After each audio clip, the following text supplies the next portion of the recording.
Hello and welcome to Olivia Newtown-John, the Olivia Newton-John Truther podcast. I'm Gabriel.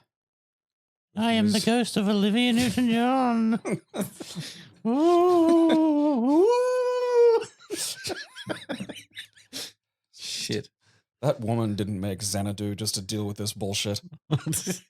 Well, she's dead. So who's going to stop? She's fine. Who's going to stop me? Insults are for the living. Exactly. This episode, I'm going to go out on a limb and say it was the worst of the series so far of season 2. It's loose is the thing. Like, there's none of. It's something I'd call. It's like you think about if you're trying to make a human from scratch, right? And you go, all right, write down a list of shit you need. You're gonna go things like, oh yeah, you need a brain, you need a heart, you need lungs. Like, you're not gonna forget most of the fucking important shit. One thing most people are gonna forget is the interstitial tissue, which is like this weird fucking web work of shit that holds all the stuff together. Because you think it's just like, oh yeah, skin and muscles and stuff. And there's this other fucking thing that kind of goes around the whole fucking kit and caboodle to keep it from just being a fucking butcher's nightmare you've stuck in a bit of skin you harvested. And that's kind of this episode. And it's kind of what you'll find is like that little bit that's wrong with a lot of things. Where you can't quite put your finger on. It's like that just felt kind of empty because it was just a bunch of stuff happening. Like, this is kind of that. It's not that the stuff doesn't make sense. It's not that there's like a big plot hole or something like some kind of big fucking mechanical fault. It's that it's missing these little fucking details in the background that give you that satisfying dramatic experience. Yeah. It's also called Sloppy Jalopy, and I really don't like when things rhyme with sloppy. No. It's like it's only jalopy too. Like, no one ever says sloppy and floppy or something like that. Sloppy, floppy, poppy. Ugh. It just sounds wrong. But yeah, I don't like the title. I don't understand. I understand the word sloppy in that, but I don't know what jalopy has there. I guess the car at the end could be technically a jalopy, even though it's a Ford Falcon. Holden, man. Well, it's that thing of, there's a thing in it that does kind of connect, but the fucking interstitial tissue is like, it's not given the dramatic weight to make you go, oh, right, it's the fucking titular sloppy jalopy. It's just kind of a fucking thing that happens in the show. just all I had in my head was titty sloppy jalopy. Damn it. Titty. Titular, I think titular should be used more, and we should connect it to tits somehow. The titular character. Oh yeah, that character has rather good titulars. Like, I never would have had that sensation if I hadn't had to say the word sloppy right after it. Yeah. It reminds me of this fucking wrestling sign I saw once back in the day that just said Ric Flair has sloppy titties. And it was the first time I'd seen titties described as sloppy, but also it's the only fucking way you could describe like Ric Flair's 1990s tits. Because he had that thing where there was still kind of a fit guy under it, but like he just had like this bit of excess skin that he had from like when he was a built dude. And built dude excess skin is a very different beast to fat dude excess skin. It's like hyper specific in its location. Right. So he had kind of like that sort of lean old dude, like kind of pec muscle that you'd get if you were doing lots of push-ups, but not steroids. But then he had like just, instead of like the titty material starting at like the shoulder and like the inner, like you'd almost have like boobs, like fat guy boobs. The fucking start points of each of the bits of skin were like way in closer. And the end result was just this weird set of fucking like dog teats just on the front that never looked right. And, combine the fact that he was still tanning and stuff at that day. Like, the end result was, what you could only describe as sloppy titties. And you'd think it, but you never thought you'd see someone just hold up a sign that says Ric Flair has sloppy titties. We open on what I can only describe as Zelda farm music. Oh, dude. And a bicycle bum. At what can only be described as a beautiful dump sunrise. And it was quite nice. Like, there's some, again, like, they're doing a lot of location shooting now. It's like they're allowed out, and fuck the ABC fucking staff are taking advantage of that. And I think there was like one interior shot in the fucking lighthouse this whole fucking episode. The rest of it was them fucking letting the kids just be free range. And then there's like, we have a bum. And he's like a bum. We're not talking about like a city bum here. This is like a guy who lives in Port Noranda and has no money. And He's got a bicycle. that's true. Yeah. And with a little trailer thingy. And he finds like a little box at the dump and he's morning forage, I suppose you'd call it. And in that little box are some earrings. And then he finds some toothpaste and rubs his teeth with it and smiles. And his teeth. Those looks teeth like can only smell like cheese and onion Smith chips. You know that smell? That exact smell. He does look like he just drank a whole can of tomato puree. Which he may have. I feel like that may have been like a deleted sequence or something. And that's our title sequence. And then It was a very long title sequence. Yeah, like I will say that having the title sequences relate to the show a bit more directly. Like they always did, and then you'd get like a sense of what was going on. But in this one, like it's not like the weird bum just vanishes. Like he's also a character in this episode. So I feel like it's an effective use of like the time. So like, I prefer. yeah. I like, prefer if leading you're gonna, in. You know, yeah. If you're gonna do a title sequence, at least have it fucking like in our integrate. last episode, if the merman kid was, hammering his shack together with nails, using his nails, they would all tie together. I know, because like it's called nails, and there's nails, but there's only one use of like the nails and the whole fucking. So the whole fucking waste. point of it is just it's just kind of like dumb. And we jump from this to Bronson and Pete at like a fucking piercing salon and getting their ears pierced. And Bronson's absolutely determined to get his ears pierced, and then immediately chickens out once he sees the device that does it. To be fair, it's a scary looking device as a kid. Like that thing's just like, what does it do? Well, it just stamps out a piece of your ear. What? Yeah. Well, you put a bit of a person in here, and it puts a hole in him. Huh. Yeah, but like medically, not like with like you and a hole punch at school. Tack and some eyes. Which kids, I don't know if they still do it, but I know I they assume did they do it. do. Yeah. Like kids in my mom's generation would do that shit. Yeah. Like there was some girl that did that in her high school. It was just like, that's nuts. Well, that was like, Bunsen burners in like science and like burning stuff into you. Okay. So, the premise of how tattoos work. Yeah. Well, you use that to dig like a hole in you and then put like ink in it. So and then like what? seal it up with a paper clip and a Bunsen burner. Prison did you go to? Oh, I didn't do this, but I know people did it. So all right. So they dig like some skin out, right? Right. With what? It's just like a paper clip or something, whatever. Fucking Jesus. Protractor, probably. Okay. And then you'd put ink in there. Yeah. I don't know where they'd get the ink from. Well, you could just probably break their a pen. pen. Yeah.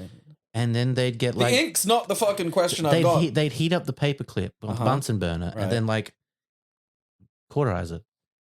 So like they'd try to give themselves tattoos. I didn't say they were clever. I didn't say it was going to work. That's fucking mental. I know. I think there was only like they were the very developmentally challenged kids that were doing that.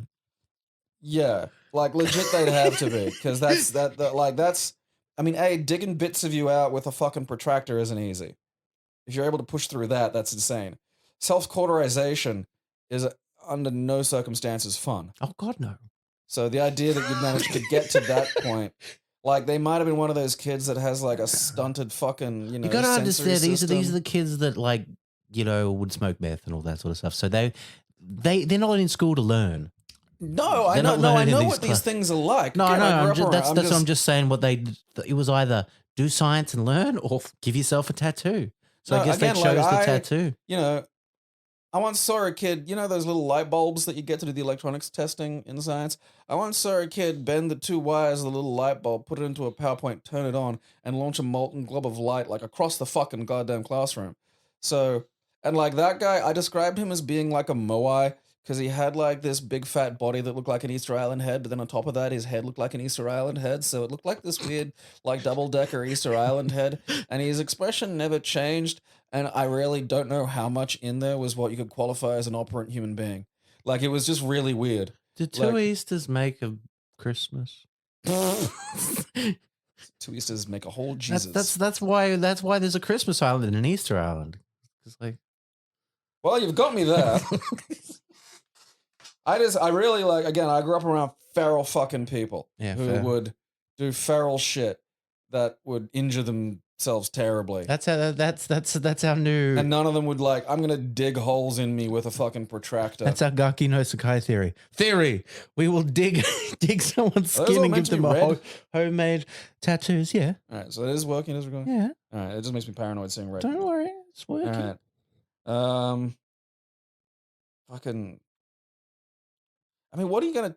Like, you're just going to have like a wrinkly line tattooed in your ear then, you know? Like, you at least use a scalpel or something. I mean... I don't believe these kids had the aim of living past 21. Okay. All right.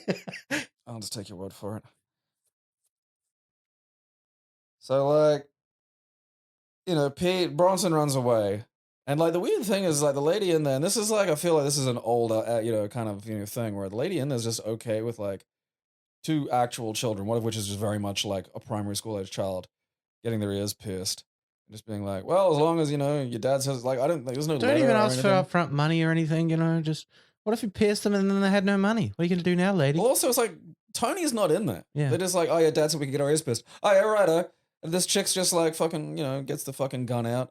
And then Pete's got a gold stud. She also runs a local bottle-o. Why do you think there's such an underage drinking problem important around her? She just doesn't give a fuck. All right, kiddos, come in here.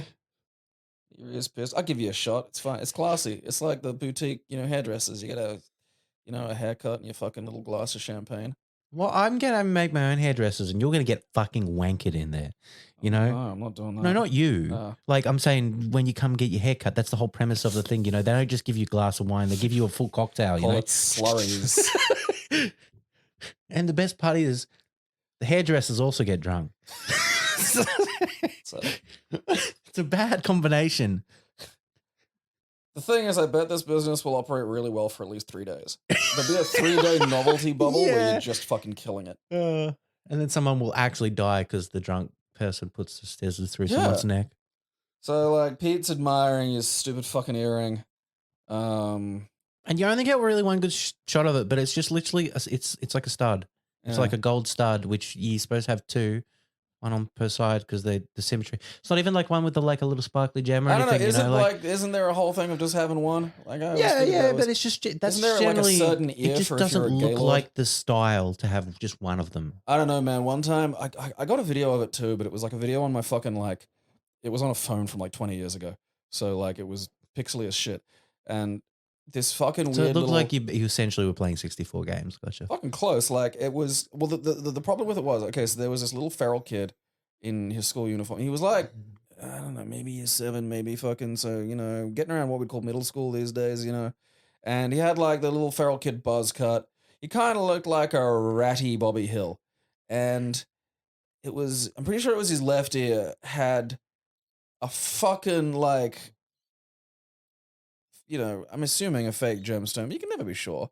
This like zirconia, like the size of my like fucking pinky nail. Like it was, compared to the earlobe of the child, fucking huge, like ridiculous.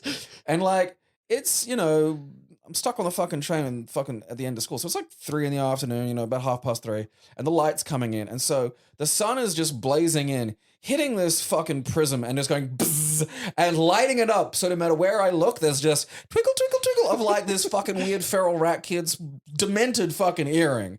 And I did, like, I filmed it, and then the only thing the camera picked up was, like, a feral child, and then what looked like a fucking brief supernova every time it turned its head in a certain way. Because the light reflecting off of it was too bright for it to pick up the actual fucking object itself. There was just this weird fucking, you know, twinkle in this fucking kid. And I have no idea what that's for. I have no idea why, like, you see this weird shit out with the feral sometimes, and I swear all they are is to start fights. It's just like, someone will mention this, and then I get to fight them. Probably. What else they got going for them? Yeah. I mean, that doesn't feel like Pete's MO though. And like the weird thing is there's sort of he's just getting one. And then like it turns out like later Gribble's got one, but also it's just like, this is that interstitial tissue I'm talking about. It's just like there's no sort of, it's just like, oh, okay, they want fucking earrings today. You know? Like I assume it was just trying to go on that phase of like, oh, maybe all the young kids want earrings, but then it was like, maybe we should have talked about that. Maybe just had a throwaway line from Tony or something to go, oh man, all the kids want earrings these days. I guess you can. You know, like Like have them arrive at the shops Yeah. and then on the way, and then some filler material, so it's not just fucking. Here's your earring. Yeah, here's a 14-year-old getting an earring like they do. Okay. Port Miranda's wild, man. Come on, kids, we'll give you tattoos as well. Just that's not a tattoo. You just colored in my nipples. It's a fucking tattoo. Look, it's ink stained into your fucking skin. All right, now shut the fuck That would up. suck. And so he's having a peek at it, and the girls are like, he is like chanting, and it's like, all right, they're having a fucking protest about a trash depot. And then Bronson rolls up with him and starts shouting, "Save the depot!" And they're like, "No, we want to get rid of the depot." And he's like, "Oh." And then they're off to the dump. Now, this part kind of made no sense to me. Because when we get to the dump, we zoom in on like a future planned like recycle plant for Gribble's Industries that he's going to build there. Gribble Industries. And the people of the town are against this. And it's like, but it's a recycle center. You understand right now it's just a hole in the ground. Yeah. Like the reason he wants to make a recycle center is to recycle. He's probably going to do a lot of bad in the meantime as well. But that's the thing is like, it's because he's lying. Oh, of course. He was just selling like he was selling space. the land to take the city's garbage. Yeah, he was taking like he was letting the city like just dump industrial waste there. Just felt this whole, which is very gribbly. Whole plan wasn't very cohesive in any of its story points. Yeah, so they rock up at the dump, and Nell and Tony and everyone's already. Oh wait, no, they were with them.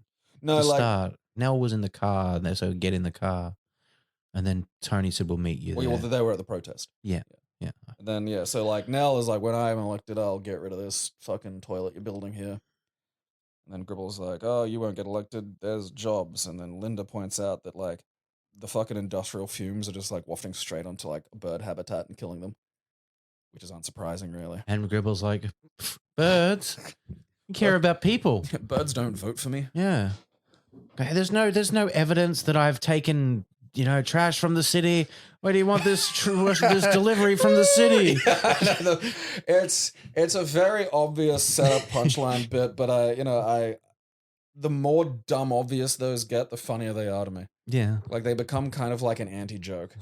Like, I'm not taking trash from the city, and a guy in like a poo tanker rolls up behind him and goes, "Delivery from the city!"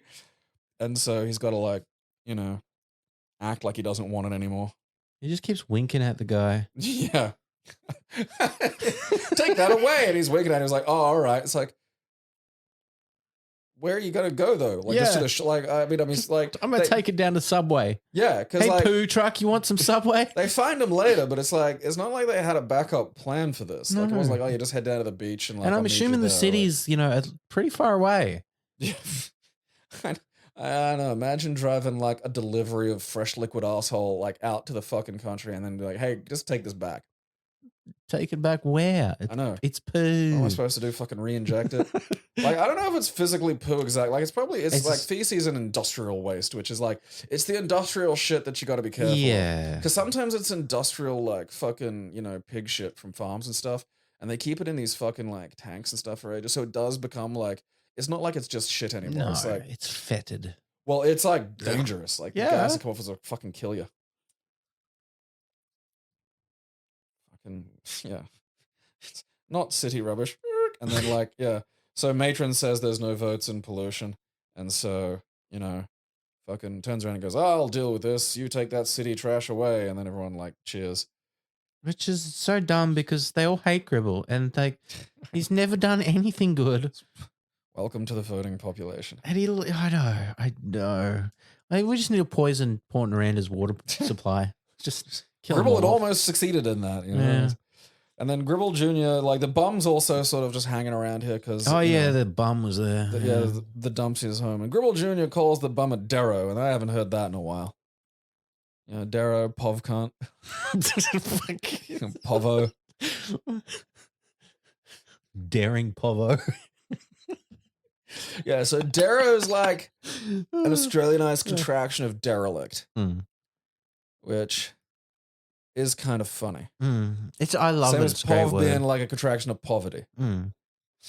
Just- it's funny because like when I was in high school, that made the sort of it because POV you can kind of say, you know, in that compound noun way, whereas poverty doesn't really fit that way. Yeah. But then when you start saying poverty like that, like I don't want to go to his house, it's poverty. Like it was just really fucking funny. Oh. My house is not poverty. Yeah, I had a friend like that. Yeah, I remember his house smelled funny. It's like it's always curry powder and milk, and I don't know why. It's probably because And it's cheap. It's a specific kind of Keen's curry powder too. Mm. Like it's so weird because if you bought any other curry powder, which is as fucking cheap, your food would taste better. But then there's this other fucking curry powder from this company called Keen's, and it's yellow, and I don't know what the fuck it is. I think it's mostly just turmeric, Probably. and I don't know, somehow became like the fucking feral seasoning du jour in like the 70s. But yeah, this kid smelled like, you know, that sort of kind of musky smell some kids get. Yeah, when their shit's not washed, or when they like when they don't dry their clothes. That I think that was it, and it's just it was such a bizarre smell. It was like you could tell he was coming. So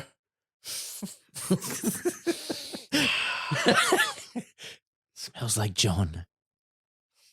His name was John too, which is nothing funnier than a kid called John because it's just such an adult name. yeah, Like Johnny, that's a it's bit kid's more name, kiddie, yeah. but John or Jonathan, you know, Jonathan.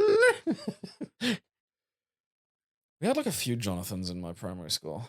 Yeah, they get around. Yeah, one of them is kind of burned in my head because he really like twangy Australian accent, and I'll know if he'd always go, "Oh, yes," like that, Mm. and it's fucking just hit a wrinkle in my brain and been there for like 30 years. So Linda's like somehow managed to see through Gribble's amazing fucking, you know, veil of lies and decides to follow the fucking, you know, dump truck. It's not dump, it's one of those liquid ones. It's got industrial, it's just goo. Yeah. And it's fucking toxic. And so Gribble's following him, which also doesn't make any sense because, like, really, he should be following Gribble to the secret dump hole. And so they pull ahead, but, like, I don't know, I'm assuming because they could smell it or something, they managed to track the fucking dump truck and then come up on it just farting out, like. And it is using farting sound Yeah, no, it is effects, like absolutely, 100%. Because I've seen a lot of pipes ooze many things over the years, Yeah. and I've never heard one go. Yeah, no, my exact notes say tube has fart sounds added. And as they're rolling up on it, like Linda's says that the smell is worse than Bronson's feet. How long since you've watched those things anyway? Find out 6 later. months, he says. Up the pong. That's another one. That'll come up in the next episode. Oh God, I really wish it didn't, but it has to. Gribble Jr. finds, finds the twists looking at their like secret fucking pit, and goes, spies, Dad, the twist kids. In such a hoarse fucking little shrivelly voice. And I worked out why I couldn't recognize him. It's because his voice is starting to break deeper, and it's just, it's got that fucking twingy Australian. Oi! Puberty is upon him. Yeah. Yeah. And so Gribble Jr. and the twists start fighting. And you call that fighting? Yeah. I call that. Oh, God damn it. I skipped over a bit of my other. notes because I was fucking. I don't know. I'm going to blame you. You distracted me with something bizarre. But yeah, earlier before they followed the fucking truck, Twist and like, Pete and Gribble Jr. like got in a fight over like Gribble Jr. calling the bum a Darrow. And the fight is great because it looks exactly like when like Randy and Ricky would fight in like Trailer Park Boys. You know, it's just got that. There's a lot of prep. And it's just kind of two guys gently nudging each other a little bit. And then, so Pete like shoves Gribble Jr. into the pile, and Gribble Jr. loses his earring in the pile. That's right. And in order to prevent the fight from breaking out, the Darrow gives him both like the an earring from the fucking, the box he found in the title card. The box he found. And so now like they're fighting, and, Gribble Jr. manages to get the upper hand this time. And they don't book these fights well because an important part about like a fucking make believe fight is you got to know who won and why they won. Like it's not just why'd Pete win the last, wussy boy shoving contest, but not this wussy boy shoving It was contest. also framed really poorly because they start off fighting and one of them's standing on one side Yeah. and the other, and they sort of grab and sort of jostle and spin, but it doesn't look real. Because like if I was shoving you in a fighting way, we're not going to grab each other and slowly pirouette around so you're facing the Yeah. other direction so I can push you down a I cliff. mean, an easy way would have just been to have them be because, like, they were sort of in the opposite position, but yeah, but in order to get that to work in this one, they had to do the weird little twirl, like Yeah. little spinny thing, which didn't fit. Because otherwise, you could have said maybe it was a high ground issue, Yeah. like, and that's kind of in a fucking fight between two wussy kids, whoever's like up Or higher just on have the him hill. like have a big stick behind him and have a little shove and you show him stepping Yeah. on the stick. So it's just because I mean you need that when you got a villain situation. Because if it's like, all right, the bullies are usually a threat because they're more, at least, readier to fight Yeah. than like Pete has. Well, Now Pete Pete's won the just last like, one, yeah, and so- like Pete not only was like, all right, I'll fucking fight you, but like effectively won the shoving contest. So it's like, well, why would you? I mean, I understand if there's the three of them, but like, if it's just fucking Gribble, you can fucking, you got a 50-50 You got chance of taking him. Bronson. Yeah. The smell's gonna take about. Linda can still like, Linda Linda's does like, judo, yeah. Has she done that at all in this season? I don't think No. it's even come up. which is bullshit because that was like 3 separate bits of season 1. Yeah.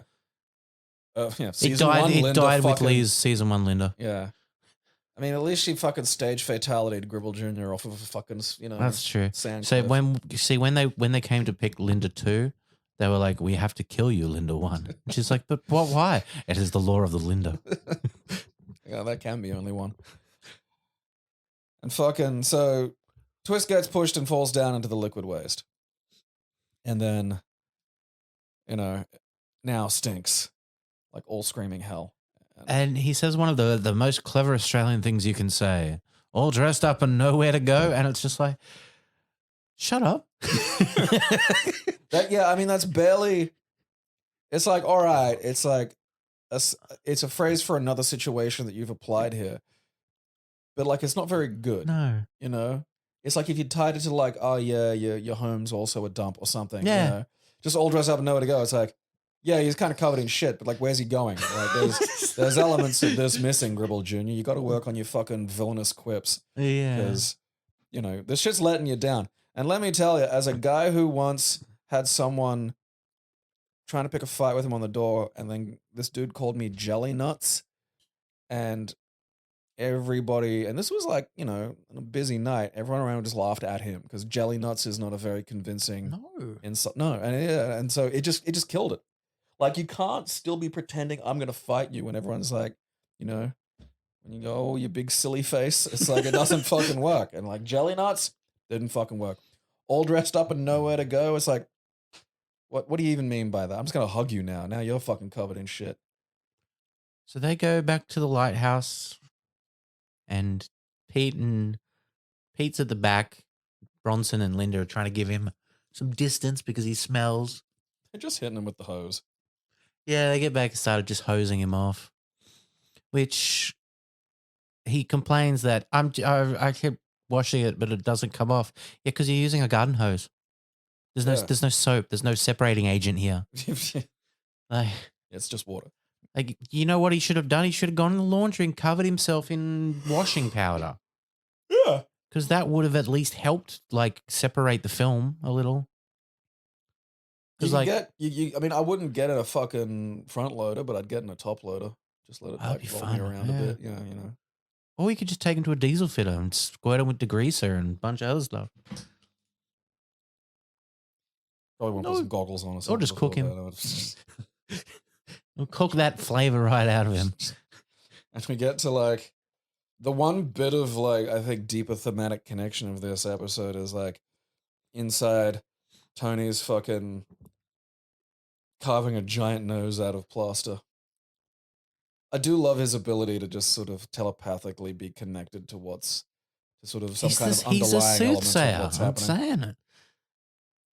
And like Faye decides to talk with Tony about like maybe, finding somewhere else to live because she's afraid of heights and doesn't actually like the lighthouse. Which is fair enough because I don't want to live in a giant cone either.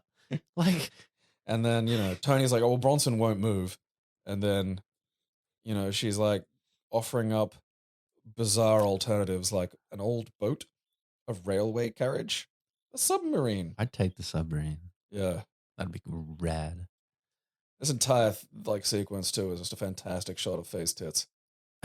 It's just like, damn, yeah, Faye's actually packing. And she is just so much better than Tony. Yeah, and I think like in a way that actually contributes to it's like, you may actually want to pay attention to your wife a wee bit here, Tone. Like, I know you've got important work to do carving a giant nose. I'm scared of height. That's okay. Yeah. We won't move. My son, the weirdo who hasn't washed his feet in 6 months, won't move. Yeah, my stupid weird kid. You're the father. You've got to set the boundaries, Tony. And just like, it's like he's gone from like the courtship phase to taking her for granted with no like. Well, I mean, he'll just hypno-rape her if she gets out of line. Because you can't. That can't happen in like a day. There's going to be some fucking whiplash.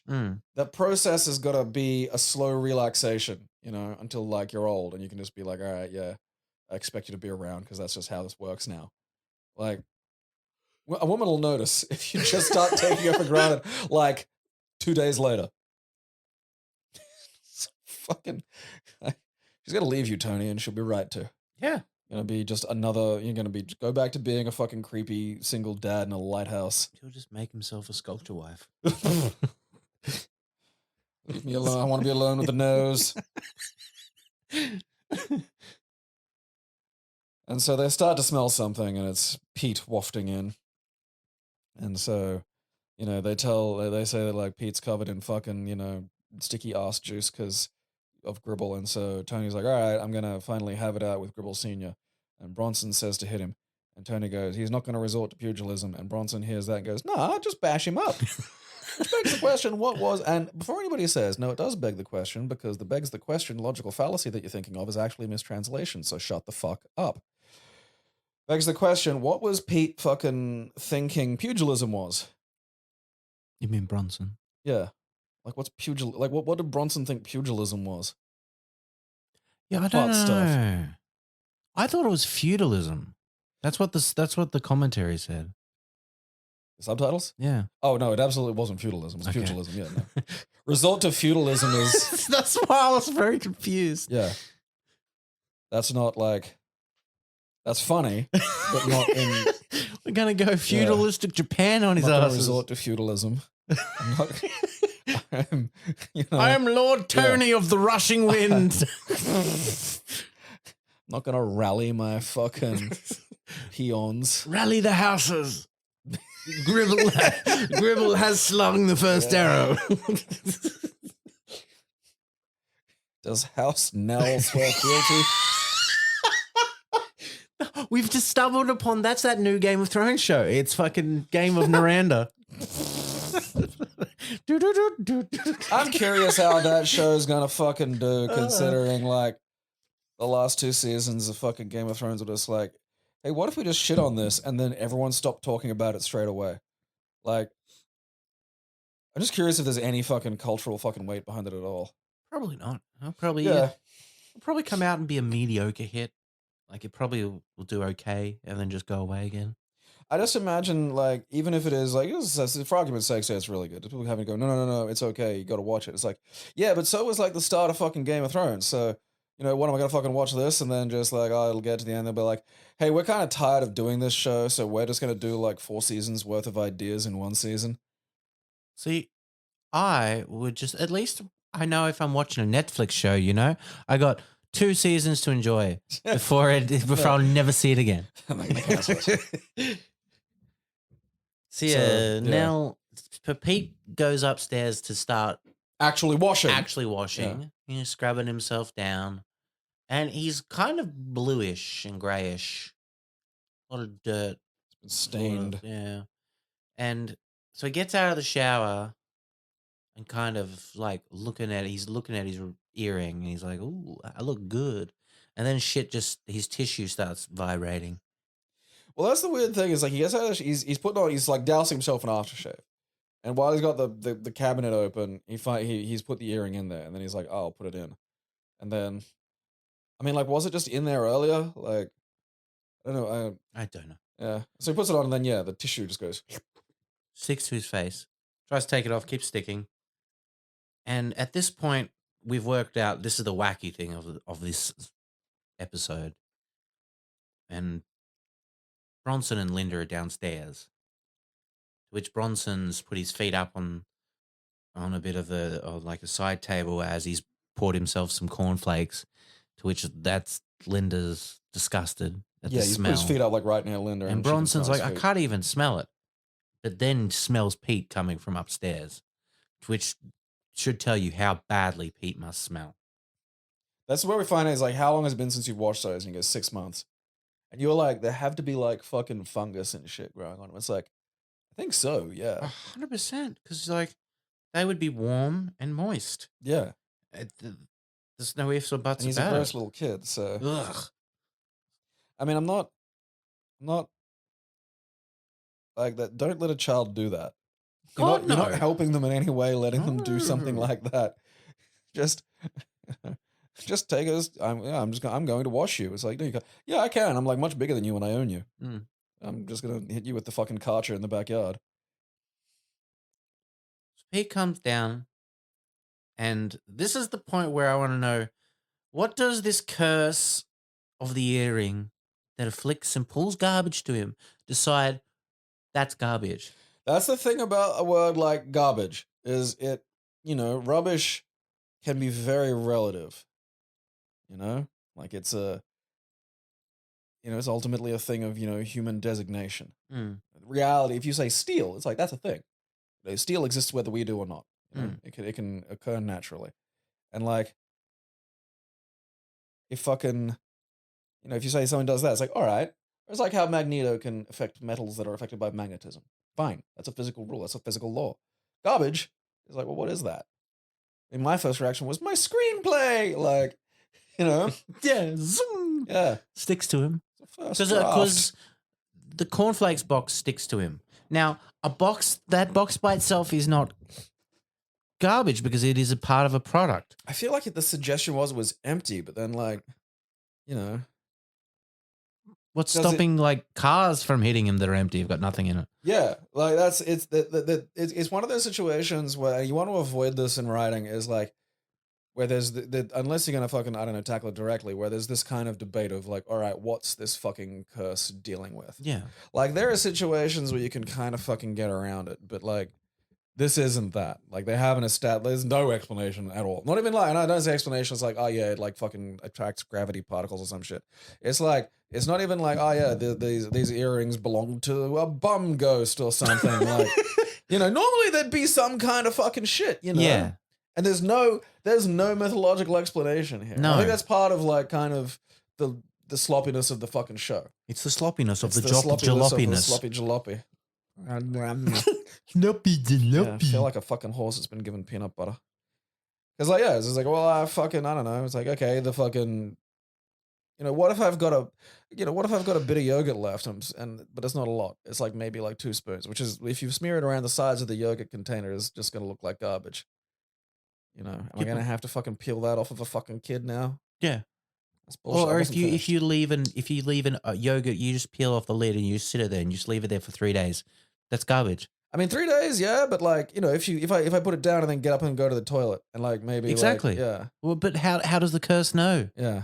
Does the curse at the exact moment the yogurt is curdled is like, well, now it's mine. 5-second rule, bitch. Like, maybe it's that. Yeah, It would make us a lot better at like not fucking leaving things places. Don't leave your yogurt out. Yeah, I'm That's sick the of theme going, of this episode. through Kmart and seeing someone leaving a damn yogurt on the shelf. Put it back in the dairy section. What the fuck's wrong with you, you animal? And so Bronson is like immediately realized he can fuck with his older brother. And that's fair. So like he goes to the sort of the kitchen bin and gets out like the classic cartoon fish skeleton and basically fires it like a goddamn arrow at his brother. And it's just shit's just sticking to him. And there at this point believing that it's the sludge. Which I actually quite like. I like the idea that they've like just come to the wrong conclusion, but a sensible conclusion about what the magic bullshit is in this episode. It's like, yeah, he fell into a pile of magic garbage juice. Now garbage loves him. Like, I have no... That makes more sense than the earrings. Yeah. You know?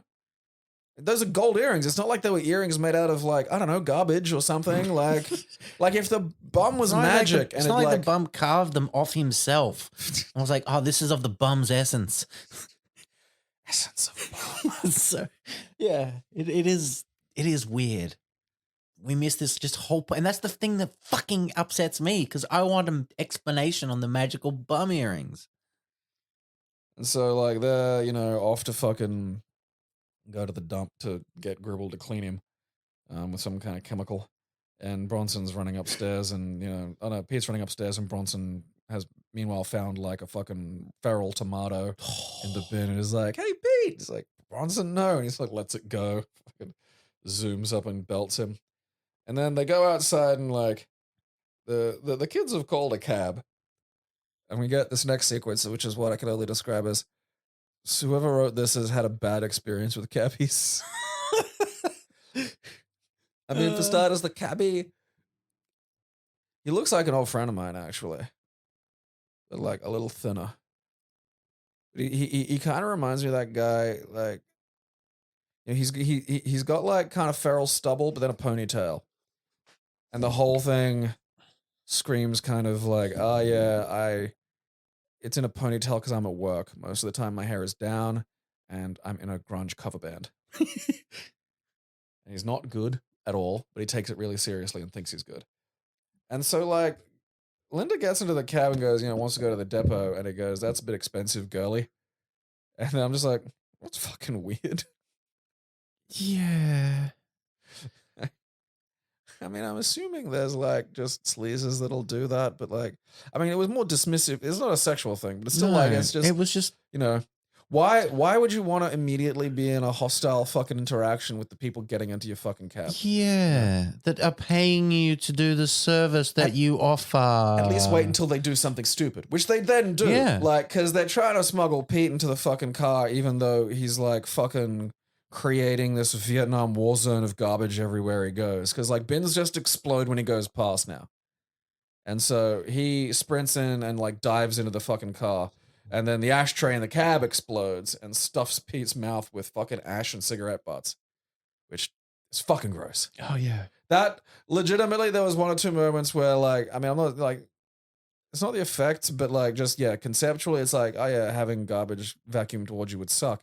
But then when you see like just a cab ashtray, which is just a form of hell by itself. It's such a fascinatingly bad smelling thing.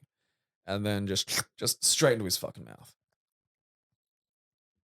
I mean, I'm kind of curious now, is like the garbage magnet, like, is it aiming for a central point in the Pete? Or is it like just happy with his skin? Because if his mouth was open, like, does it just need to be on him? Or if his mouth is open, is it going to crawl down into his stomach? Because that's where it wants to be. I'm going with the stomach. Yeah. And this is where we get our little ghost cameo, which, to be honest, is fucking completely unnecessary. And one of them goes, oh, it's not a very handsome cab. Which is a terrible fucking joke. Oh, it's awful. And that joke warranted a dado filming and special effects. It is very sad. Like, come up with something better. Think of something better. So bad. Look at the filthy trash bitch would have been better. It's not even a joke. It's better than that's not a very handsome cab. I mean, not a very handsome cabbie. Fucking.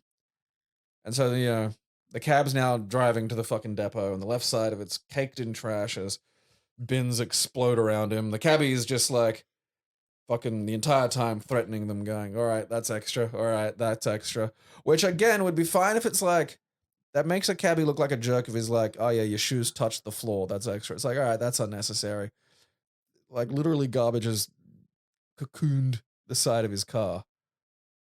I mean, you know, you After probably... the first meter, I would have been like, get the fuck out. Hey, you know what? I'm not dealing with this shit. Fuck, I don't want you and your magic garbage anywhere near me. Because that's what it is. It's Yeah. magic garbage. This wasn't, I'm not saying I can figure this out, but like this wasn't happening before you got in the cab. And I suspect it won't happen if I kick you out of the cab. So let's just run that. Let's just run that one. And they think they're safe when they're going through the country, but apparently cow shit counts as garbage. Which again comes back to that question of what is garbage? Because, like, yeah, it's cow shit. That's That's literally part of the natural fucking that's the the ecosystem. biome. Yeah. I mean, like, how far out of it does it have to be of the cow before it counts as garbage? Like, if you really have to go and you're like holding one and it's like it's fully chambered, but it's not. We're not talking like it's not digested. It's poo. Mm. And there's the the earring gonna go aha yoink and just fucking wrench that on out of there. I hope not. This has been sometimes I've been pretty close to shitting myself when I farted. And if like some magic poo bum ghost was just like zoom and like fucking pulled my log out. It's still hard for me not to poke your tummy when you go on about that. Just because of that one time when you were wearing that Batman outfit you couldn't get out of. I needed to pee. That was different. Well, all night you keep coming out in this Batman fucking outfit that had like this really like the zips on these things usually go down far enough. There was only one on the back, and it went down to like the fucking middle of the back. It didn't even so there was no way for you to pee. Oh, it wasn't even a zip. It was one of the tie ones. You had to tie it together at the top. So even if I wanted to get it down, which I hardly could because I couldn't reach my back properly. Because you'd have had it almost around your fucking ankles like a fucking toddler, which would have been really fucking funny. And then you'd have had the costume on the fucking toilet floor at a bar, which is not what you want before you put it back on. And there was like 50 people in there. And it was like, you couldn't move. You keep coming out and going, I need to pee. And I'm like, well, fuck it, I don't know. Stop coming out and telling me. And it was like the 6th fucking time too, because you were just out. I was like, I need to pee. And I poked the tummy. And you were like, why? And it ran away. I nearly did pee myself. So they drive past, so now the car's covered in cow shit and the cabbie's angry again. And they drive past the Darrow and he's on his bike and the bicycle starts hooning toward the fucking car. And I wrote down, I was like, I wonder if it's pulling him or his bicycle. Because again, what counts as trash? And then, it turns out it's him. He's the trash. And he gets shooped into the fucking car where he's just like, okay. And then just sort of sits there. He's finds cool a nice hat, and a harmonica. He pulls out his harmonica. Guess I'm on a car now. He starts chiming into the background music that says in brackets 90s music.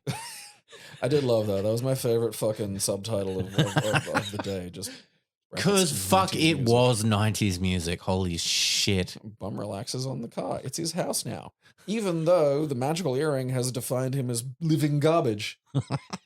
He's actually garbage. Which is also, he found those earrings. So, we needed a fucking second of, I don't know, a wizard throwing them out. Like if they just had literally a wizard going, why did I ever make fucking enchanted garbage earrings? These are dumb. Be like, yeah, all right. Instead it's just like, well, they're there. Like the fucking hat, the copycat hat was like, at least it's getting thrown away by fucking monks. You're like, all right, yeah. A monk was like fucking chucking Buddha essence into just whatever was around. And was like, turns out this wasn't a good idea. So it's just like, earrings that attract garbage. All right. What if you're wearing both of them? Like, is it attract garbage only when it's one of them? We never find out. That's true. That's true. So at the dump, they're looking for fucking Gribble Jr. because he's missing.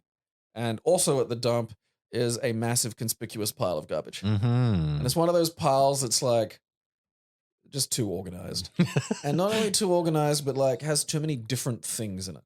If you've ever been to the dump, they have sections. Like it's not just, chuck it all over there.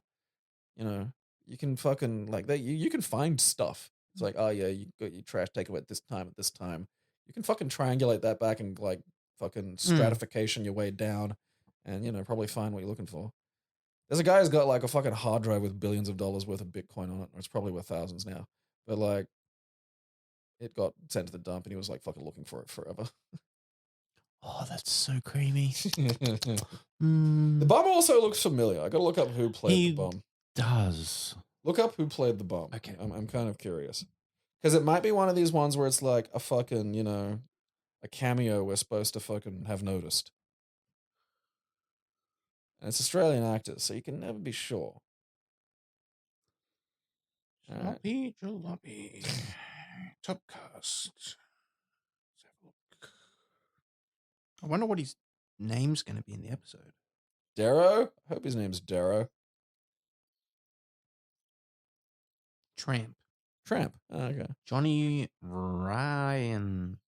Run? What? Raaen. Johnny R.A. It's Raaen. Huh. He was in The Phantom as a stuntman. He's a stuntman. Huh. I mean, I actually might have seen him in He some was in shit. Water then. Rats. He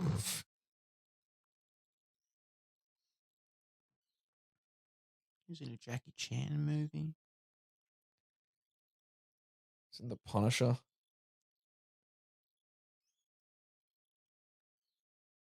Punisher? As Yeah, a like, stuntman. yeah. He's got like a Rotten Tomatoes. He's like the most fucking successful person ever in this. Like, I'm not even joking.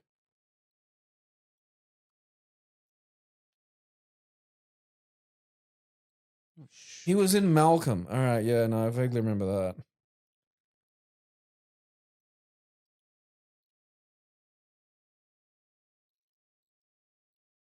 Oh, good for him. He's literally like the most relevant person who've been in this show. It's fucking crazy. Mm. All right, where are we? So the bum did look familiar. The bum starts playing his harmonica. Well, the tramp will be accurate. You know, Bronson opens a window as they're driving to get at some fucking bit of chocolate stuck to the side of the cab. Because he's fucking gross. The cabbie is using a pen and a pencil to calculate the fee, which is just fucking priceless. Mm. It's like, the machinery had to get in there quick. Because you can't, like, oh yeah, it'll cost you, like, it's 5 cents a fucking, kilometer or whatever. And then it's just like a lie. Mm. That's why there's those machines, and they usually have that little fucking lead thing on them to tell you that they haven't been tampered with. Right. And now there's Uber, and none of that matters. And so the kids don't have any money, let alone the money to pay, like, for the fucking, now entirely garbage ensconced fucking cab. The other thing too is like, it's just, I swear this is just like a car. I don't think this guy's like a cabbie. He's just like It was Uber before literally that a existed, which was just illegal. plain Ford Falcon sedan. Like, I think that's just Port Aranda. Like, the cabbie's just, James, and that's it. That's, you just call James, he'll give you a fucking lift. And so, like, they're saying they're gonna go get dad who has money. And he's like, I'm not falling for that. I need like some kind of fucking, security here. And so, Linda offers up her like fucking pink Supre watch, which probably not worth a lot. And then so the cabbie's already got an earring, and so he's like, "Oh, I'll take Pete's earring." And so he takes the earring off Pete, and then the trash starts to fall off the cab. And so Pete's like, "All right, I got a chance. I'll dive out." And they still haven't kind of put two and two together. So the cabbie, in another, like, I don't have any fucking piercing. I'm not an earring person. I'm not a fucking. I don't have any of that shit. I would have thought it would have been like a thing where it's like, it's okay, you can get somebody else's earrings or something, but don't you like fucking rinse them or some shit? generally, you want to sterilize them, yes. Like, I figured that was it. Like, you don't just go, oh yeah, come here, filthy garbage coated boy with a mouthful of ashtray. Just give me that earring and I'll just pop it right in now. No. I mean, for 'Cause- all you know, he's filled with hepatitis. Exactly. Like anything to do with blood, you want to sterilize that motherfucker. Just fucking, yeah, give it here. Yeah, just clocks it in. Hey, look at me. Yeah. Fucking wackadoo. And so, like, the cabbie puts the earring on and the trash starts to, like, fucking come at the cab. And now this is another bit of the episode that I actually really liked. The pile of trash that represents all the trash that fell off the fucking cab when the earring came off. And, like, Pete dived onto it when he got out of the car, right? So it's about, like, fucking up to the shin deep, just kind of, blob of garbage. Mm. To get that to start looking like it's piling into the fucking cab is clearly a person under this thing wearing it like a fucking suit. And so, you kind of notice these like humanoid traits as the garbage starts to climb into the fucking cab. And that was kind of creepy looking. And credit where it's due. That was one of the most interesting part of the whole episode was, oh yeah, look, a fucking, living trash monster is crawling into this guy's cab. And that, is when Pete fucking figures it out and screams at the cabbie to take off his earring, and he does because he doesn't want to fucking live with the trash monster. And so, he immediately figures out it's like, oh, under that big pile of trash is your son because he put the earring on. And so the best part is they're like, okay, well, they say, hey, take off the earring, and he can't hear him because he's in the trash. Mm. And so they dig him out, and by digging him out, they like move one thing, like he's right there, like Yeah. Which they're walking around screaming his name. He's gonna respond because he literally responded when you got close to the trash. They don't want a trash baby. No. And so, Gribble Jr. is in the middle of having a weird rebirthing ceremony with his parents in a giant trash pile. And Pete's yelling at him to take out the fucking earring, but he's just not. Like, he seems dazed because he's probably been starved of oxygen and his mouth is full of shredded newspaper. But, like, Pete is over there yelling, like, take out the earring, like, quite loudly. Like, it's like, all right. And then meanwhile, like, because he's still not taking out the earring, the fucking bum truck's, like, backing up on him. And the guy who drove the truck is like, oh, I didn't put it in park. And it's like, I don't think you can be that negligent with a truck full of fucking liquid fucking waste. Also, is the curse? I don't think the curse is gonna care. It's gonna take it one way or another. Yeah, the curse will just fucking fiddle with the parking. Yeah, take it out of how park. this curse works. It's taking the truck back, giving it a nice cleaning. It's a very considerate curse. Refilling it with diesel. Yeah. And then the fart noise comes back. Yeah, the fart noise comes back because then the fucking, it's interesting because the truck doesn't just get magically pulled into them, killing them, all three of them. Which instantly. It should. Yeah, which technically it should. I mean, I can understand that happening and maybe like he puts the brakes on and then the fucking, the fucking latch thing. But I suppose they just skipped that. And so, yeah, we got the fart music and the little, catch at the back opens up and, the gribbles all get covered in the poo juice. And then he just says, well, I did tell him. And then, boop, that's it. That's it. That's fucking it. Well, I did tell him. Yeah. See, like, again, this is one of those things where it's like, okay, yeah, you kind of punish the villains, but like, the villainy happened right at the start of the episode. It was, kind of undone in some senses because, like, Gribble had to like fucking bail on at least a big chunk of the plan. It's like, all right, he's illegally dumping. But then there's this, the problem is they shift the fucking problem. They shift the problem to Pete. And so there hasn't been a mirroring of these fucking issues to keep the fucking, Gribble thing involved. And also like, all right, yeah, Gribble Jr. is a cunt, but also like, he's not really a villain exactly. No. They sometimes they have to work together and shit. And so he's a dick. So yeah, he was a dick at the start of the episode. So you expect him to get punished. He's been under a trash pile for like the better part of a day. So like, yeah. That's pretty punishing to me. Like, if, the reveal of that would be like, oh yeah, look, he's suffered a lot. And it's like, all right, the parents are due some suffering. But like, there needs to be some other action, There needs to be this shit to tie the stuff together because none of this is like technically incorrect. See, I thought the bum would have had a lesson or something at the end. Something. Because otherwise we've just got this random tramp who showed up with just found some earrings. Yeah. Literally found the earrings there. So they were already there. So this curse is already in the dump. We don't even know what the fuck it is. Like if fucking, Gribble had stolen the earrings. Yeah. Or something. Like there was just, this is what I mean. It's like, yeah, there's stuff happening. It's like, all right, yeah, the earrings magically attract garbage, but like why? And like usually the why becomes part of what glues the episode's elements together, Yeah. Like, and there's just, this is none of that. It's just like, we blew all the money on magic bums. and then just, yeah, like, well, I did tell him, and it's like, well, what's that got to do with anything? None of this episode was about not listening. You also told him from like a pretty big distance. You didn't walk over there and go, hey, take it out quickly. You didn't run. You didn't rush. So, I don't know, Pete. You seem like you're passing the blame here pretty easy. So there's like, there's some vague themes of like, yeah, pollution's bad, but like, again. But we also had that. We've already pretty much had this episode. Yeah. Because we had that pollution one where he was dumping already of the water fucking spirit. Oh, fuck yeah, that's right. This is the whole This is the same Except season he was dumping boulders, not waste. It's just like, if you're dumping it into a local crease, it's waste no matter what you're dumping in there. Yeah. So. Yeah, it didn't have any of like, it's that shit of like, this is what the dramatic tools are for. This is what like, you know, having things that connect in ways that like outside the immediately logical are just like necessary because it gives you that like thematic depth that makes the show more than just a series of events occurring. Yeah. It's like, all right, yeah, the correct stuff happened and technically in the correct order, but it was just like, oh yeah, here's some shit. Like, okay, you know.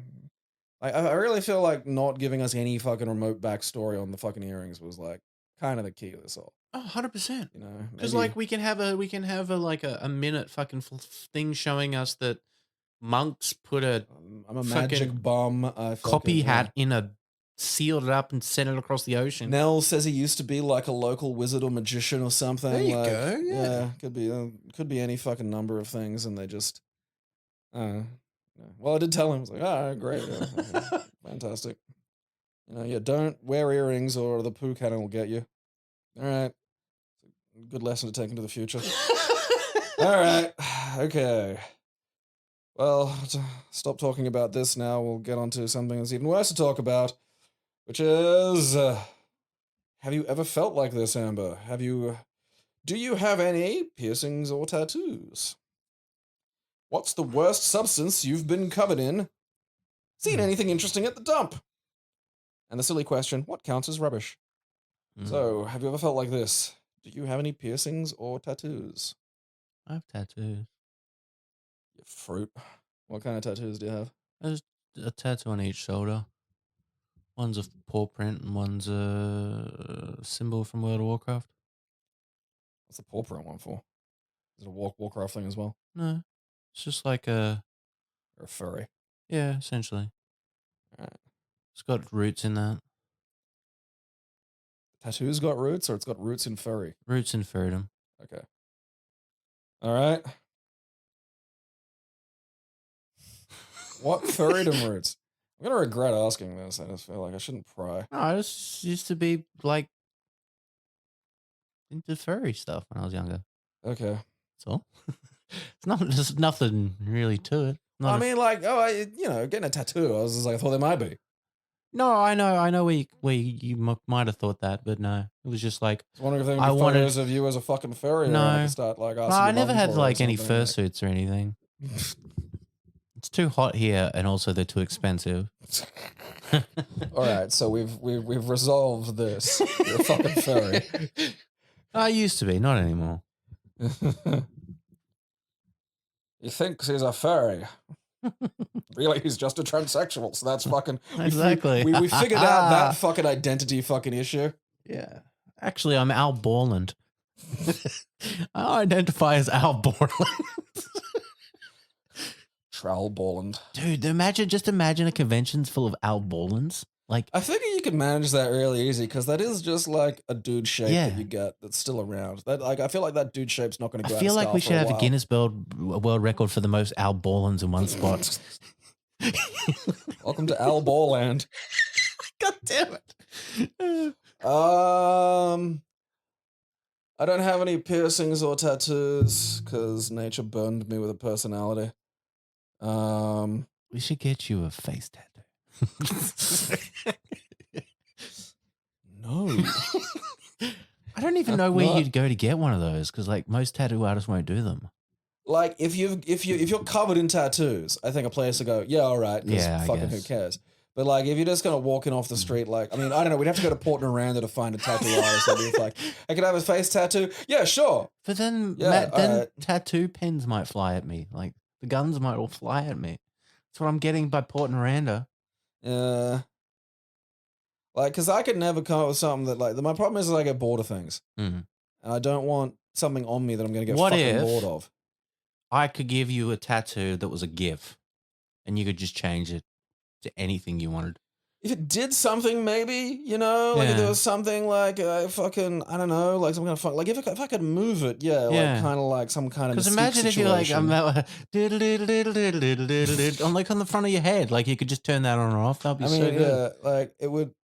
There'd be utility to that. Like, if I had some kind of fucking mind control ink that lived in me, Yeah. maybe. But like, you know, otherwise then I just got like a fucking drawing on me. Yeah, true. And it's just like, I'm not paying $600 to just be like, oh yeah. See, that's why I put them on my liked a thing shoulders once. because then I can't see them. I know, but that's the option. Then it's just like, all right. I I mean, understand.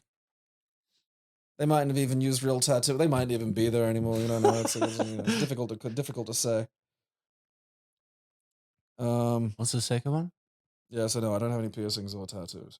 I do have scars from when I was fucking mixing fucking. Don't drink and take fucking Xanax. It's not prescribed to you. Yeah, so that's good advice. Yeah. Yeah. Hmm. Um, because yeah, you'll just fucking take to yourself with a fucking steak knife. That's fine. I mean, at least these are more of a legitimate story than just like fucking. I fucking have a hobby or I can't remember my kid's birth date without this. I always like I get why people do that, but it's just like I wouldn't remember without this. What's the worst substance you've been covered in? Oh. I mean, we'll open this up as well to like if you've seen something particularly fucked up as well. It doesn't necessarily. I mean, if there's something that you've got, that's a story I want to hear. Although, given the furry tattoo, maybe I don't. Fucking. I mean, like like I'm fine with the transgender. That's nothing, but I will bully you out of the furry lifestyle. It's not the lifestyle I want. I just happen to enjoy like anthropomorphic characters. Like what? I can be somebody else. um, I'm going to enjoy this subculture and not think about this for another 20 years. Shut up. Fucking deeper and deeper we go. I don't actually know on that one. I'm thinking anything to do with vomit's probably bad. I mean, Like I do remember when I was younger being sick, and whenever I was sick to throw up. I don't know if you did this. Like, did you throw up when you were young and threw up? Did you throw up into a bucket, or did you have a specific container? I used to throw up into 2-liter ice cream containers. I'd use an actual bucket if I Okay. was like unable to move. But it's been so long since like when I was a little kid, so Mm. I was like a fucking child, so it had like a child's quantity of vomit. Yeah. Every time since then, it's straight into the fucking toilet. Yeah. It's just that's that Yeah, problem solved. exactly. So yeah, I remember being so sick and my father didn't deal with vomit. So rather than help me, I had to get out of bed myself and clean up my own vomit. So that's probably Oh. that or that time that drunk bitch threw up in my closet. That's funny. I love how 2 separate women threw up in the exact same spot in my closet. That's just where the vomiting goes. Oh, apparently. Yeah. I've got something for this because like you'll see that you ever see one of those like families got like pets and then so they'll have like maybe a bowl out the back and it hasn't been touched in like a year and it's just the most feral shit ever. Yeah. Like it'll be so there was one out the back of like this 2 door up neighbors, and yes, it was one of these big steel bowls, like one of those big steel fucking cooking bowls you can get. Yeah. And I don't even know what it was for technically first. I'm going to assume food, but it had like rained, so the food had gotten like Oh. the little like it's those big sacks of dog food. So it's got Yeah. those kind of like big nuggety bits of dry food that have been in this bowl, and the bowl's been like largely sort of emptied, because the dogs have eaten it. But then it's rained, and now it's just kind of like filled up and swollen. But that was like a month ago, and so Oh. now it's like this almost creamy consistency and like maggots and shit that have like Oh, gotten in there and then dude. drowned, so they're dead too. So Fuck. it's filled with like heinous fucking this gluey fucking mixture of like maggots, fucking month-old wet dog food biscuits, and whatever the fuck else has gone in there and just died. And it is like provided like you didn't disturb it, it was fine. But like we're coming out and like the kid who lived there, who's we'd go over and play with Steve, and he'd go, "Oh, look at this," and he poked it with like something, and you just smelled it immediately. I was like, that's fucking rancid. And then there was like also like a broken fridge on his back deck, and we used it to climb onto the roof. And so like once you're up on the roof, that was quite cool because that was the highest you could pretty much get. Aside from going up to like the fucking water tower in Goodna, but there were also like used needles up there, and you didn't want to go. So like we got up on the roof and it's like up on the roof. All right. time to get down from the roof. And so me, Steven, another kid, and my little brother are all getting down from the roof, and we all go first, and then we're sort of just standing down out the back, just waiting for fucking Ben to get down from the roof, not expecting anything to happen. We're just sort of waiting, and I can't remember, going off to do something else. As my brother's getting down, rather than grab like the roof of the fucking fridge, he grabs too shallow and just gets the fridge door. Oh no.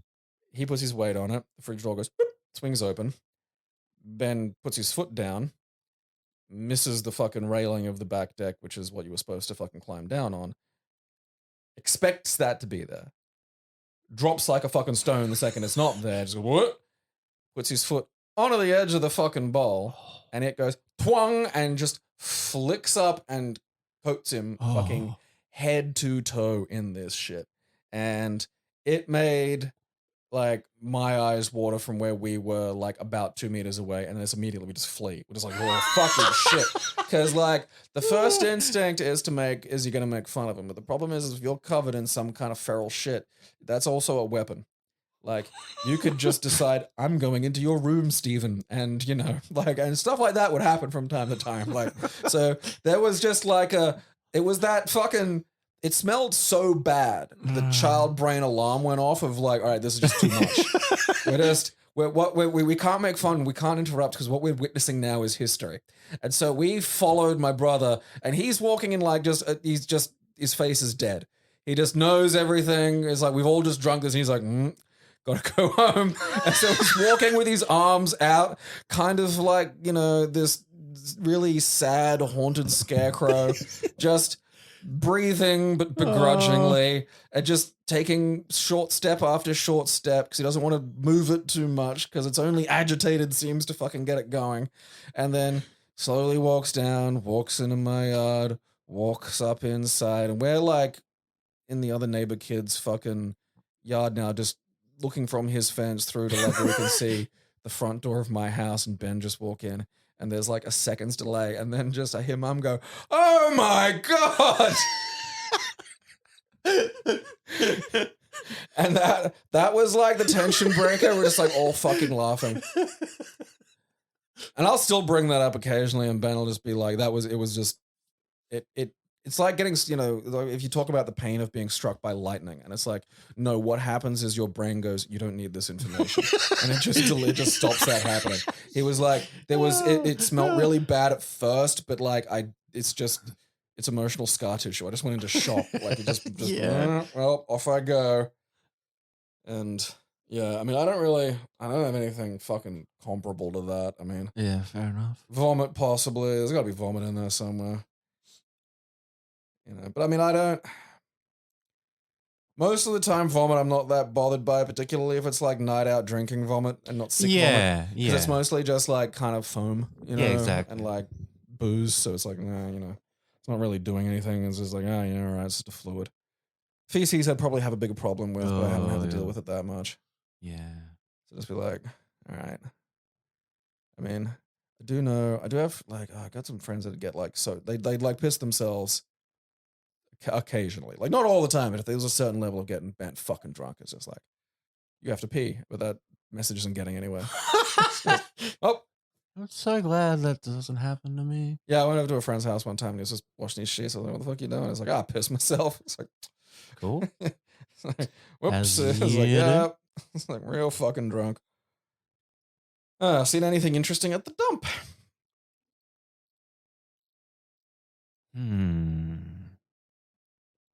Come on, lizard brain, think.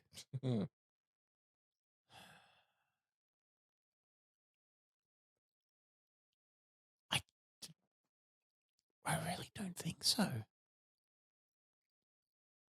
Like, because I haven't been to the dump that much. When I was younger, maybe a lot more, but I can't. Going to the dump remember was a that. thing when you were a kid. Yeah. I was like, let's go to the dump. That's just stuff. Yeah. And you can have it if you can walk away with it. Yeah. which is great. You're a fucking kid. Like, oh, fuck yeah. But trying to think of like actually interesting things that weren't just like mediocre, like everyday Yeah. humdrum things. I can't think of anything out of the ordinary. I mean, that cabinet we dropped off that bounced Just didn't fucking was break. probably That was disheartening because I was so looking forward to that thing shattering. that's Should probably have asked him if we could like drive the fucking bulldozer they have there. I was scared the bulldozer would have just broken. Like, yeah, I don't want. I can't afford to pay for that. I don't know. Like the I mean, there is, yeah. Like, I mean, it's not like I've gone, found fucking some, amazing thing. But I did one time see, like, there was something moving. This is another one of those kind of my brother. There was something moving in a tire. And it was like one of those bigger tires. It wasn't just like a tire. It was like a fucking, I think it might have been from before one of the fucking trucks or something that was there. Because normally you got to take tires to a whole separate place. There's a whole Yeah. tire dump. So I think it might have been one of the truck ones. But, like, so my brother sees something moving. Or said he saw something moving. I'm just like, all right. And I'm just like, are you sure you want to go near like a fucking dump tire that might have a thing in it? I Yeah. mean, like, all right, yeah, I'm kind of curious too. But also, the best outcome of this is we meet a tire dump thing, which will probably be a goblin with a riddle, and I don't want to deal with that. So he goes over, and like, okay, so what it turned out to be was just like an ibis fucking poking about for, I don't know, Christ knows what. But like, he startles the ibis, and the ibis startles him. So there's a bit where Ben goes, ah! The thing is, a startled ibis is going to try and do startled ibis shit, like stand up with its stupid fucking long legs and expand its stupid big wings to try and escape a situation. None of which you can really comfortably do in a fucking tire. So there's just 0 to a bird freaking out level chaos. Just of this fucking thing realizing that, like, oh no, it's trapped in this weird round prison as it tries to fucking, extend its wing. Doesn't work. All right, I'll stand up and fucking leap and try to do that. Leap straight into fucking bit more tire. It doesn't understand circle. Like, it's blitzing its brain. So it's flipping the fuck out. And there was a kind of a moment where just half of the bird's head's in the top of the tire and there's just wings poking out the side of it, like, and it just wound up looking like, oh yeah, look, there's just the flying tire that lives at the dump. Because there were just these wings, like, just out each side of the tire quite comfortably. I mean, it was probably out in under, like, 10 seconds, but it just felt like fucking an age of this bird just not understanding, like, circle. Like, you ever see those videos of a dog trying to get a stick through a door? And, like, it's fascinating looking at, like, oh yeah, your brain doesn't really deal with, like, spatial relationships in this way. Like, it can't, like, rotate an object in space in your brain. It was like just that. It was just like, oh fuck, the universe is darkness. Just getting to see my brother scared. That's always fun. Something scare my brothers when I was, when you're that age, it's like, dickhead. And then on top of all of that, there's like a weird flying tire. And just seeing a fucking ibis kind of uncomfortable is also sort of funny too. And then the silly question: what counts as rubbish? Why, Me. I'm the rubbish. I'm trash. For me, Will it like pull the Are we girls who have talking- tramp stamps, or will it just pull the tramp stamps? yeah, like when we say like rubbish, it's just I think everyone has like a kind of different level that they would classify things as. Like, because someone like, someone will throw away all their boxes, every box they ever have, everything that comes in. Another person will keep every single one of those fucking boxes because what if that comes in handy? And it's like, to one person, that's trash. To one person, that's a fucking handy thing. Like if you go past like a hoarder's house. Yeah. Because none of that's trash to them. Because they're insane. Yeah. Like, if we go through this closet behind us in this room, it has like all Wayne's boxes in there. I can see a boxed copy of Office right now. Oh, you mean like all his boxes of like just software and shit? I thought like moving boxes. Oh, holy shit. Hell yeah. Office Professional Edition 2003. Why has he got that? It's heavy. I think it's still got Office 2003 in it. Like, you know what I mean? Like, this is never going to come in handy to anyone ever. It's literally got a book in it. Look at the book. It's an instruction manual, I think. Yeah, it is. Smart solutions for small businesses.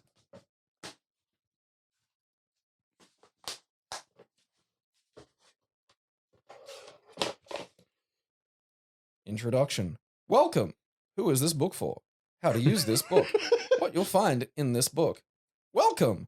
As the owner of a small business, you know that there's a lot riding on the choices you make every day. Your daily work affects both the big picture, vision, strategy, and movement, and countless small but extremely important decisions. When will you follow up with that prospective client? What should your next brochure look like? Where will you find the time to answer all that email? I love that this is like Office Professional Edition. And then it's like, then it's got a big sticker saying academic price, not for use in a commercial environment. Which I would say, eat shit. Like, fuck you. You can't just go, oh, because you bought it cheaper, Yeah. you can't use. Like, that's not how the license works, champ. Yeah. Not for fucking professional use. Academic price. I know it says professional, but like, don't. What a miserable mother pricks. It's like, you know, like. All right, look, a box, you know, a nice box of Unreal Tournament. I can understand maybe being able to sell that to someone. Like, that might have. I mean, it might have maybe, value as a collector. Maybe there's someone out there who collects vintage fucking Microsoft software. You know that. Yeah. The Catherine Murray edition of 2003 Office. That's, Jesus. you know, that's a. And here's the Murray from the Wiggles version of Office. Fuck, I swear there probably is someone like that out there too. Dude, 100% there like would there be. is, yeah, because this is the thing is like I do have a hoarder's habit, but I also have purges. Same, yeah. Like so every now and then you just have to. It's like, all right, You gotta get rid of that. Gotta get rid of that. Like, okay, I literally haven't. I've been keeping that just in case for 5 years. Yeah. Fuck it off. And you know whatever always happens in the 7th year, you go to fucking look for it, then you remember you threw it out, and you're like, I could have used that. God, everything is wasted. Yeah, because I mean, I just have to like when you said boxes, I thought like moving boxes. No, but no, yeah, it's just You like just the got first software. the first thing is Office 2003 is such a perfect example of that's not necessary. Either find the collector online, or you know you can probably get rid of that. because like I understand putting it aside, like when you're going through all your stuff, like because the thing is he's probably had it, you know, since 2003, and every time he's cleaned up or moved, it's kept. It's kept No, because it's like I've got like pretty much all the boxes from most of my fucking Transformer collection. Yeah, because then you can resell them. Yeah.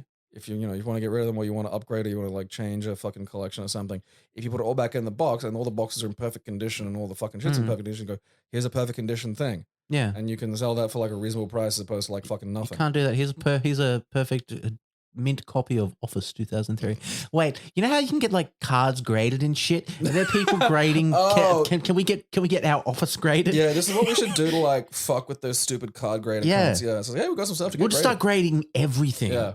You know, send in like a shoe, just one shoe. Your mum. Yeah. Here's my mum. Can you grade her? Mum. I think she's pretty mint condition. Seems nice. It's just too relative. I mean, that's garbage. Like the ring can have that. May the ring take Office 2003. Hey Wayne, while you were gone, we sat around. We figured out that I'm gonna hit you with a fly swatter until you fucking throw some of this shit out. Don't look at me like that. You know I'm right. All right.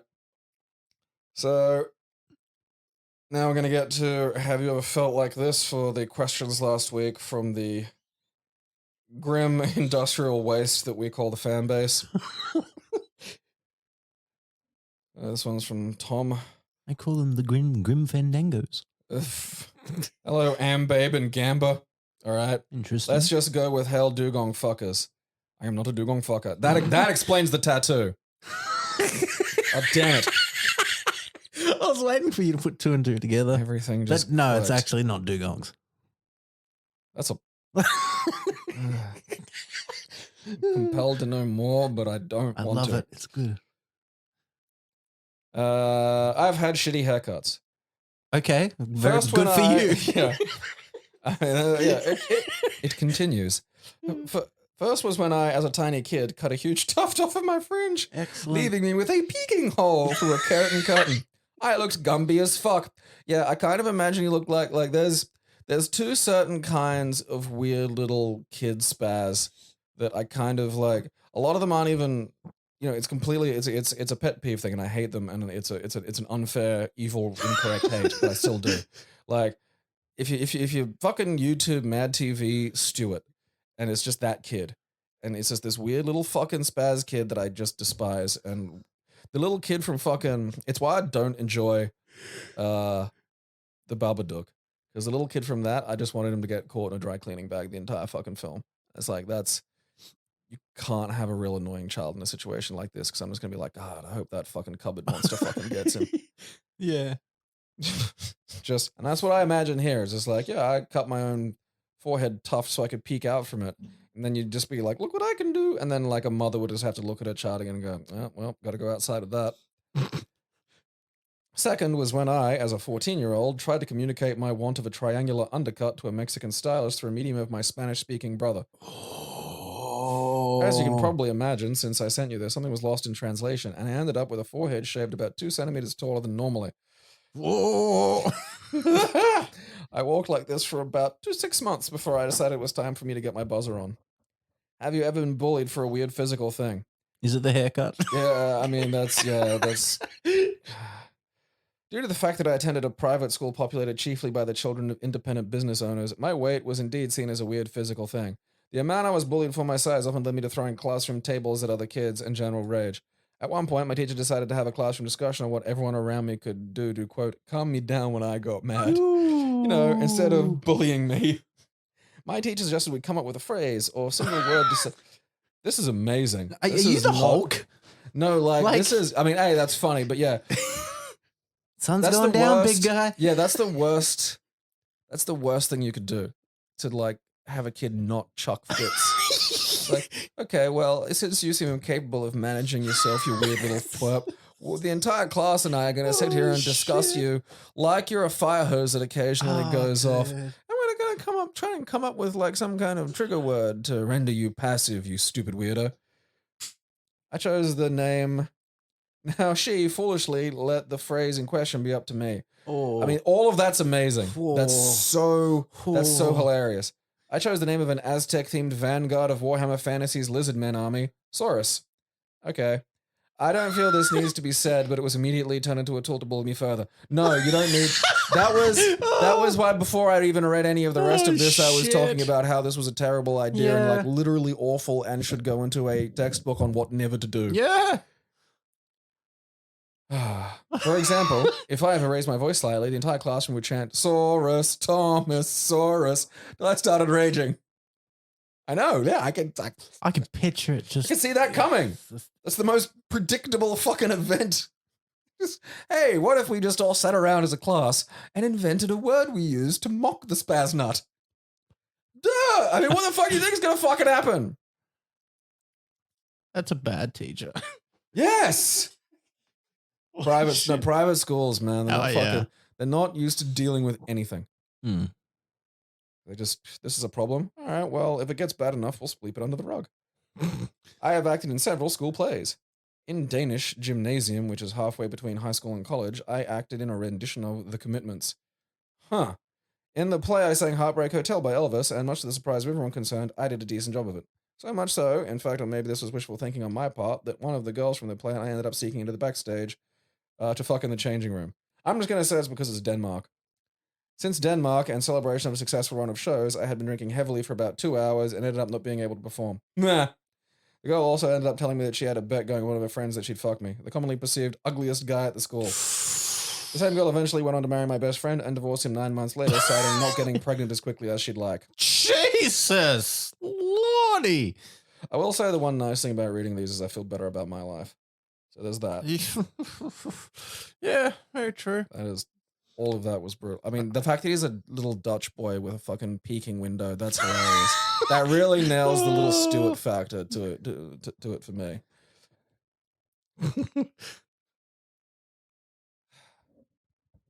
Man, that's fucking... Let us gather around students and come up with a fucking... The best part is like, that would have been in a Dutch accent too, which would have just been fucking hilarious to hear. Yeah. Okay, from a Keep It Classy fan. Have you ever been bullied for a weird physical thing? I knew this would be fruitful. In Central California, the population is largely Hispanic, and Hispanics tend to come in many shapes. My friend Tyler was one of the shorter Mexicans that tend to have a family that originated from Oaxaca. Cool. He was short, but had an even shorter fuse. He would get very angry when our group of friends would surround him, making it impossible for him to see or move past us. It was worth the occasional gut punch. That is very funny. See, that's sophisticated bullying. Yeah. You don't just get the teacher in on making up a name for the weirdo, the table thrower. Saurus. Hey, what would happen if we all just stood around our short friend to imprison him? That's fucking great. Have you ever acted in a school play or something else? Yes, I was very much a theater kid. I'm also guessing this is going to be a common theme. Acting, dancing, morning radio announcement, etc. I will use this opportunity to talk about one performance in particular. My high school girlfriend was an active member of the Asia Pacific Club, and the club leader was an active hip-hop dance enthusiast. He wanted to put together a group of dancers for a culture show performance. I am Mexican, but they needed an extra member. And my girlfriend was the top in our relationship, so I was roped in. I mean, that's like, you know, I'm sure at some point they've had Mexicans play fucking Chinese. That's probably the least racist version of someone playing Asian that cinema could manage for a while. Very true. I still love like every Native American being just an Italian in movies for like years. It's like, well, we need some Native Americans. All right, go find some Italians. Except in spaghetti westerns when all the Italians were played by Native Americans. Fucking madness, go figure. Yeah, you do have to learn to say no to girlfriends, because, I mean, could you? This all right. While the club leader was a good dancer, he was not a good choreographer. So he took a song from the Fast and the Furious Tokyo Drift, took small creative liberties with an existing performance by a popular dance group, and cobbled together a 30-second performance meant to fill 2 minutes. That's high school work. That's what you want to do. On the day of the performance, the leader came to me and handed me a hat. He told me to wear the brim very low, hoping I would pass for at least half Asian. Okay, I didn't think they were gonna. I figured they were just gonna be like, oh yeah, we're the Asian dance club. Also, there's a Mexican because we're out of Asians. It'd be like, that's okay. I didn't think they were gonna try and actually like pass you off as fucking. That's great. That's funny. I enjoy that. On the day, the other school clubs outperformed us and outstaged us. Because of my low brim hat, I accidentally smacked my girlfriend during the performance right on the side of her head. Nah. I felt terrible about it, but the collective shame of the club that day likely hurt more. The head is not a good spot to accidentally whack a girlfriend. No. It's just, there's no getting around that one. Girls don't have heads that are just built for fucking taking a fucking hit. I mean, you can hit me in the head with a kendo stick and it's just a minor inconvenience.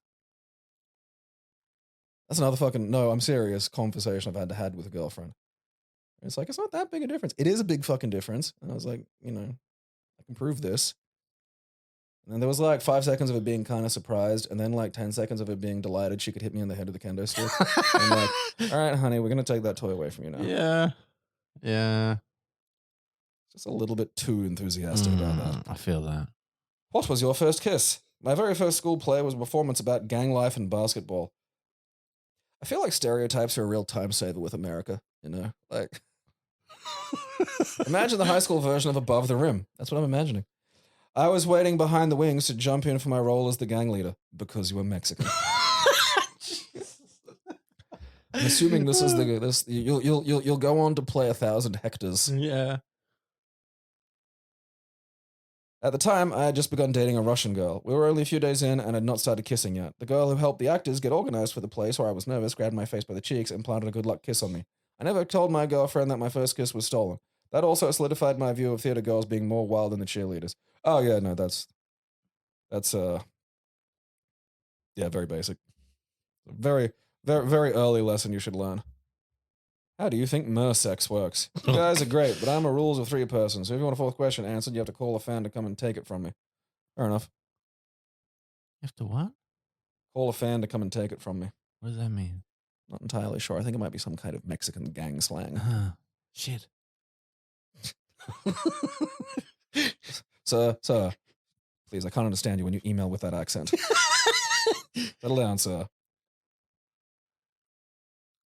Good tidings, twist heads. I've been listening to this podcast since you started it, but I've never emailed until now. Not because I suddenly feel like this, but because it's the first time I've been at my computer at the end of a podcast, so I've not forgotten about it. I want to stress that this is formatted like some kind of poem. I'm not sure. I'm really confused. I think someone was pushing enter after every fucking sentence or something.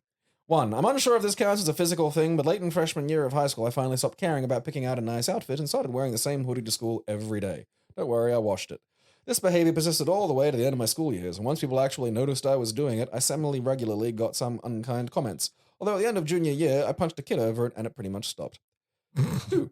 I work for a local public TV station, so I'm kind of always acting. That sounds fun. Can you put us on the air? Yes. We have a team of 5 people to cover a whole town of 25,000 people, which means everyone has to do a bit of everything, including on-camera work. It's mostly news reports and the like, but I think that counts. I want to find that. I'm pretty sure you can look that up on the internet. It's not like the old days where you had to fucking dare to venture past SBS on the fucking little twiddler to fucking maybe bump into Briz 31. My first kiss was from my mum, right after I was born. Okay. My dad had a photo. My first kiss in the way you probably meant it was in sophomore year of high school when I was on a trip to New York City with the high school band. No, I want to hear about you more, about you and your mum. Give me some of those hot Very stories. chaste. No tongue or anything on the red staircase thing in the middle of Times Square. 4. There is no such thing as mersex. Mer people, like most fish, reproduce by spawning. They do, however, cuddle in big piles in a manner reminiscent of schooling. But how can you say that? Have you ever met a mer person? Have you ever met a mer person? Have you seen a merman? Have you seen a mer junk? I mean, look, I wouldn't be getting too fucking haughty at the moment, Mr. Poor Tattoo. Fucking. Hey, I know what I'm about. Okay. Fucking animals, all right? Leave me alone. I hope that feeling like this has given you a bit of insight into my life, but not too much insight. I have to leave some things for the next time I remember to email. It's okay. The formatting of your email has You want a bard. Yeah, created more questions than answers. Parasocially yours, Quizisk. It's pronounced like an electricity sound effect. Okay. Quizisks. Please. Please. Greetings, Twistlings. Much like Amber, I have also portrayed Macbeth in a classroom performance. My senior year as English teacher offered extra credit. My senior year English teacher offered extra credit to bribe students into taking roles in a table read. And although I've always been too introverted to get up on stage, where I'd be the center of attention and risk forgetting my lines, I enjoyed doing these, so I volunteered for the title role. This put me in competition with 2 or 3 other students, and the winner was picked by letting the class vote on who could deliver the best dagger of the mind soliloquy. Before my performance, I told myself, we're going full Patrick Stewart. That's a good idea. In retrospect, I chewed the scenery to a fine pulp that day, but I still got the part. Probably because I was the only one who bothered to read the speech ahead of time. Also, because to correctly act in fucking Shakespeare, you have to chew the fucking scenery. That's just the way it works. I also played the role of Troy in a sophomore year table read of August Wilson's Fences. Never heard of that. Which unfortunately made me deliver the line, we go upstairs in that room at night and I fall down on you and try to blast a hole into forever. Jesus. Huh. I'm just thankful that the girl playing my character's wife wasn't the one I had a crush on. Fantastic job as always. Blow a hole.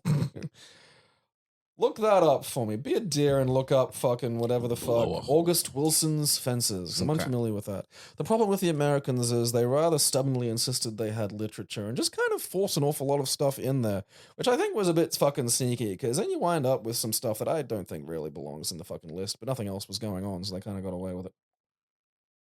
It's a 1985 play by American playwright August Wilson to the 1950s. 6 in Wilson's 10-part Pittsburgh cycle. Jesus wept. Like all the Pittsburgh plays, Fences explores the evolving African-American experience and examines race relationships, among other themes. All right, so it's kind of like, yeah, it's kind of sad realist drama. All right, fair enough. Hello, Twisters. How do mermaids have sex? All right, well, someone's leapt straight into it from the get-go. As an urban fantasy author and general science nerd, this is what I was expecting. I was waiting for someone to come in like they were the fucking expert on this. Gonna get into my fucking mer-sex reading position. I have already spent far too much time pondering the mystery that is mermaid anatomy, including this exact facet of it. Well, you'd fucking want to, champ. And I've concluded that the answer depends on the kind of mermaid. All right.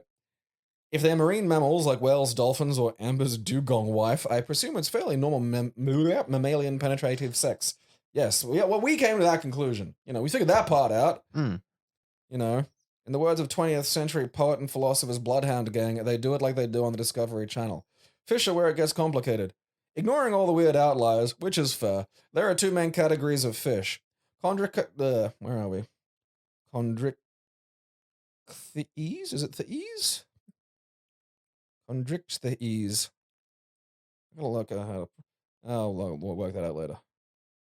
Because it won't be CH. The CH is a K, not a Ch. Chondrichthyes. Probably that. Chondrichthyes. AKA cartilaginous fish like sharks, rays, skates, and dostechthys. I don't know that fucking, whatever the fucking thing is. No, I've forgotten the goddamn word. Suffix. All right, where are we? Copy. All right. Help me out here, internet.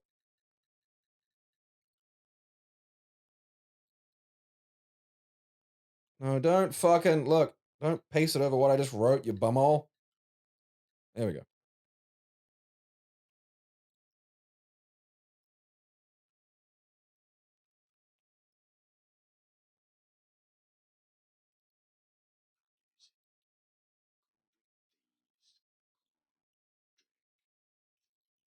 All right. So there's no hard between the ick and the these. All right.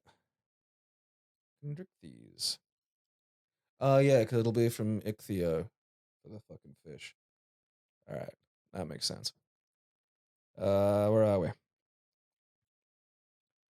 AKA bony fish like salmon, bass, and slippery dicks. What? Dude, look that up. There's a fish called slippery dicks. In the latter case, I assume these mermaids would have a cloaca, but that orifice isn't meant for penetration. Yeah, but what orifice is really? Like, let's just, lots of things that aren't meant for penetration get penetrated. We all know that. The process would presumably be pretty much as described from Futurama. Yeah, Sharks and other cartilaginous fish, however, use internal fertilization, so despite being less related to mammals than bony fish are, a shark-like mermaid would paradoxically be more fuckable. I mean, I'd say probably just on looks alone as well. And that's a phrase I never expected to say. Dude, you're a fantasy author, shut the fuck up. Sharks also have claspers, which are basically a double penis. So I just hope the horny deaf chick from Grinding Nemo is into DP. Alright? Slippery dick. That'll be something I'll look up later. What's it look like? It's probably not even remotely dick-shaped. It could be less dick-shaped.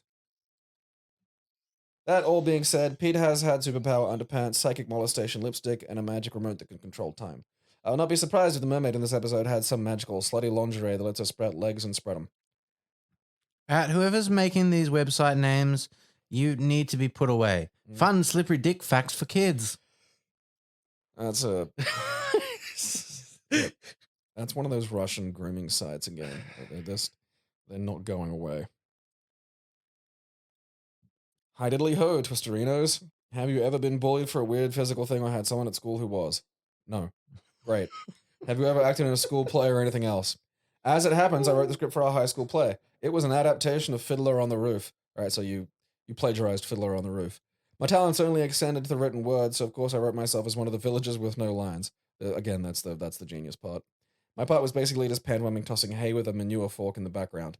Incidentally, this was around the time when Gangnam Style had reached its peak popularity, so of course everyone wanted to be in one of the dance numbers.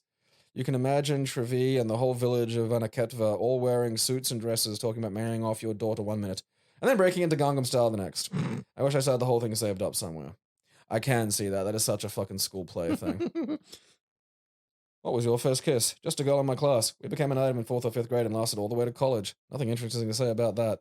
I disagree. How do you think Mersex works? Alright, here we go. If we go by the uncomfortable tone round the twist is trying to set up, then I'd imagine something rather horrifying. I'd imagine it's like the duck genital scenario but reverse, so the mer vagina has evolved to trap the penis with backward pointing spikes. I'd also imagine that the mer pregnancy works like that of seahorses, where the male carries the babies. So once the mer vagina traps the penis, it ejaculates unfertilized eggs up the male's sperm canal where they are fertilized. The male then carries the babies until they are ready to hatch, and then the male expels them through muscular contractions.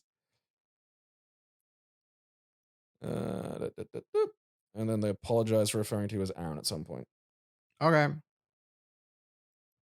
And all right, that's the grim fucking collection of, which was pretty well what I expected. I set up a lot of those. Absolute fucking staggering.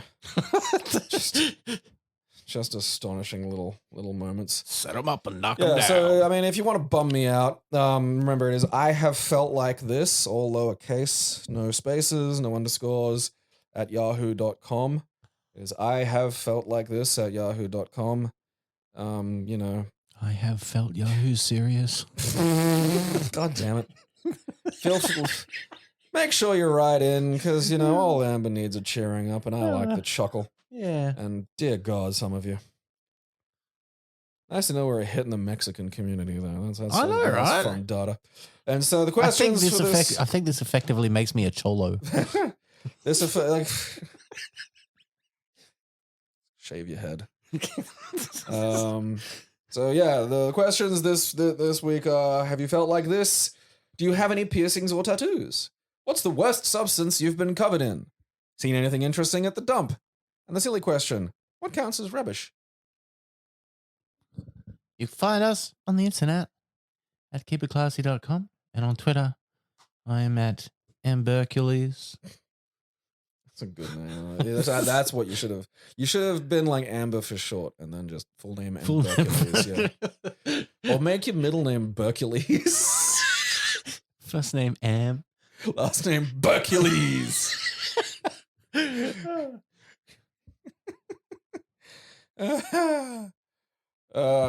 do we Gabriel find you? On guard. Except like on guard with the EN, but then no E at the end. You'll fucking find me. Fuck you. Just Google it. And this has been. We have felt like this. Yeah. It wasn't an Olivia Newton-John Truther podcast. Oh, right. That's a woo. Yeah. Which is sad. We'll have some like fucking Q people who listen to the whole fucking thing, and they'll be decoding. You know, they'll be using their amazing brains to decode the Q messages from an Australian kids television program produced some 30 years before that was a thing. If you send us money, yeah, I will put you in a seance with Olivia Newton-John. Yeah, she knew JFK Jr. It won't be just me in a wig. Covered in flour. Yeah. You can trust my magic. I'm White Gabriel. We'll see you next week. Bye.